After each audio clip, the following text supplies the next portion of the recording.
Propuestas. Podemos señalar, ¿estoy de acuerdo con las propuestas que se están señalando? ¿Sí o no? ¿Ya? Y en último lugar, respecto de las disidencias. ¿Es posible llegar a algún acuerdo respecto a estas disidencias? ¿De qué forma? Así es que tienen su hojita para que la puedan trabajar a medida que vamos realizando la exposición. Ya, te dejo, Rodrigo. Gracias, Bárbara. Y si bien recuerdan, cuando estuvimos en los territorios, nosotros analizamos tres elementos que eran como los más importantes respecto del derecho indígena, ¿ya? Ustedes saben que el derecho indígena es una materia bastante de larga data, ¿cierto? Ha sido la dirigencia indígena quien, a través de esfuerzo y de luchas, ha logrado, pasito a pasito, ¿cierto?, un derecho, ¿cierto?, reconocimiento de otro derecho, han ido avanzando lentamente a través de la historia en el reconocimiento de derechos.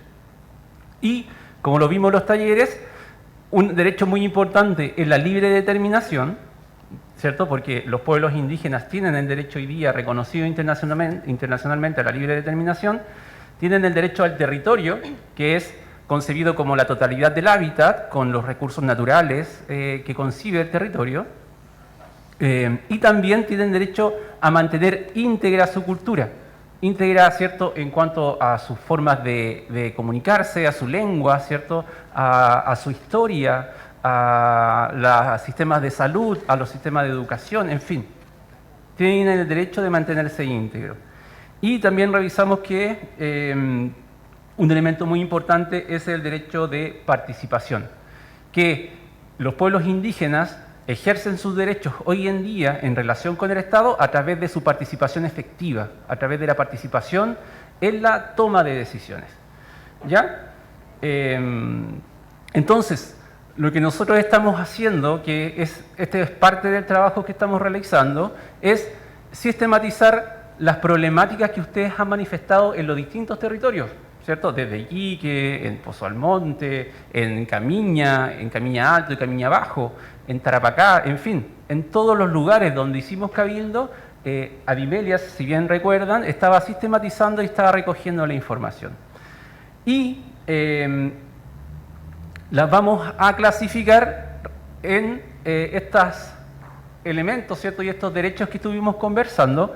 Entonces, identificamos problemáticas relacionadas con la libre determinación. ¿Qué es lo que ha dicho, ¿cierto?, los cabildos territoriales respecto a la libre determinación? Hay un tema muy importante que se refiere a la representatividad y las instituciones representativas. Hay problemáticas respecto de eso. Las comunidades indígenas, a través de sus representantes o a través de sus comuneros, nos han dicho que existe falta de confianza. ¿Existe falta de confianza en qué? En las instituciones representativas. Entonces, en primer lugar hay que saber quiénes son las instituciones representativas, y las instituciones representativas de los pueblos indígenas son aquellas instituciones que los propios pueblos definen que sean representativas, ¿ya? Y eso es lo que ha estado causando problemas, porque muchas veces hay otras orgánicas o otras instituciones que no son precisamente creadas por los pueblos indígenas quienes están tomando decisiones por ustedes, ¿ya? Entonces, hay pérdida de confianza en cuanto a las instituciones. Por ejemplo, y que no se malentienda, pero por ejemplo el Abijiguazoraje es una institución creada por el Estado, ¿ya? Hoy día, en muchos casos se percibe una desconfianza respecto de esa institución porque algunos perciben que no es una institución creada por los propios pueblos, por ejemplo, como las comunidades indígenas, ¿ya? En fin. O el ejemplo también de los consejeros nacionales de la Corporación Nacional de Desarrollo Indígena. Se ve con desconfianza a esos consejeros porque son instituciones creadas sin la participación de los pueblos indígenas, ¿ya? Hay un proceso de validación o legitimidad que está pendiente. Falta de autonomía, precisamente las organizaciones hoy día no tienen la capacidad de decidir sobre las cosas que les afectan. Muchas veces la comunidad indígena se ve opacada por las juntas de vecinos, por ejemplo, ¿cierto? En algunos casos, en otros casos trabajan bastante bien juntas, otras veces no, otras veces hay rivalidad en quién debe tomar la decisión, o la junta de vecinos, o la comunidad indígena, o las asociaciones, o los sindicatos, por ejemplo. Nos comentaba, ¿cierto?, un caso de una comunidad costera, aymara, del sector de Chanabaya, en donde los sindicatos de pescadores tienen mayores facultades que las asociaciones indígenas, o comunidad indígena, de hecho, de ese sector. Son comunidades originarias. Entonces, tenemos falta de confianza, falta de autonomía, falta de legitimidad. Se refiere a lo que estábamos conversando. ¿Quiénes son las instituciones de los pueblos indígenas? Lo más relevante es que son aquellas que la misma comunidad y las mismas bases han validado, ¿ya?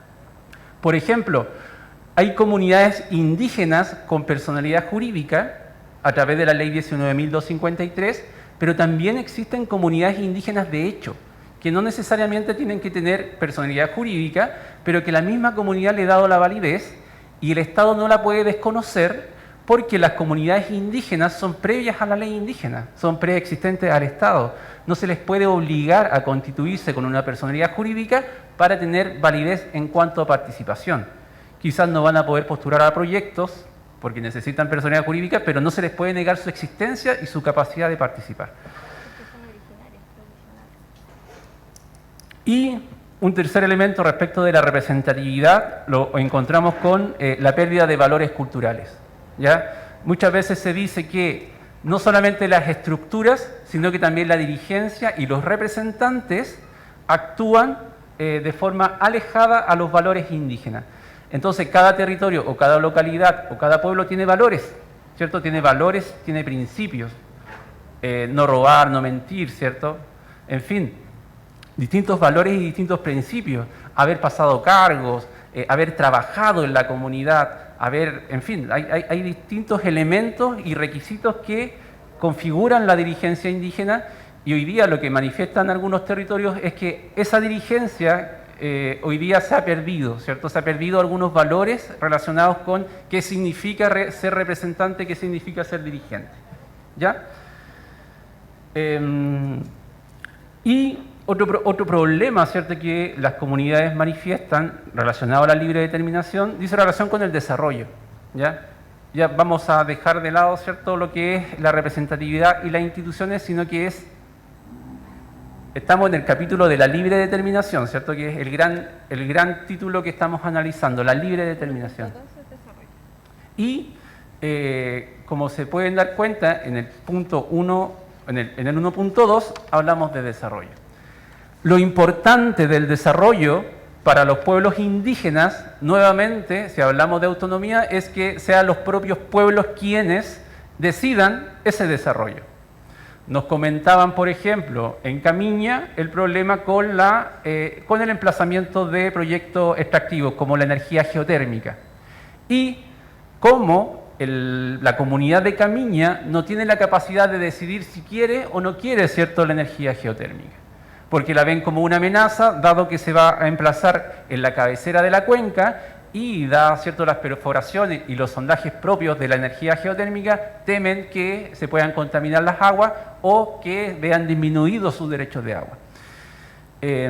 No solamente con eso, sino que vemos también otros lugares como Miñe con los problemas de BHP y Río Tinto, u otros lugares donde ya se han emplazado proyectos mineros y la comunidad nunca decidió si ese era su modelo de desarrollo. Hoy día en algunos cabildos nos mencionaban, nosotros queremos declararnos como un territorio agrícola, nosotros queremos ser declarados como un territorio turístico, ¿ya? Y que esa declaración de productividad o de limitación, ¿cierto?, productiva del territorio debe ser vinculante y por ende otras autoridades u otras personas externas no pueden realizar una actividad productiva que sea distinta a la que el propio pueblo ya definió para el territorio. Eso respecto al desarrollo. También se dice que el Estado abandonó el desarrollo rural, solamente fomentó el desarrollo urbano, ¿ya? Eso se relaciona, ¿cierto?, con el despoblamiento. Y también cuando hablamos de la Constitución, lo importante, ¿cierto?, que es lo que estamos discutiendo, es que ¿Por qué y dónde identificamos, cierto?,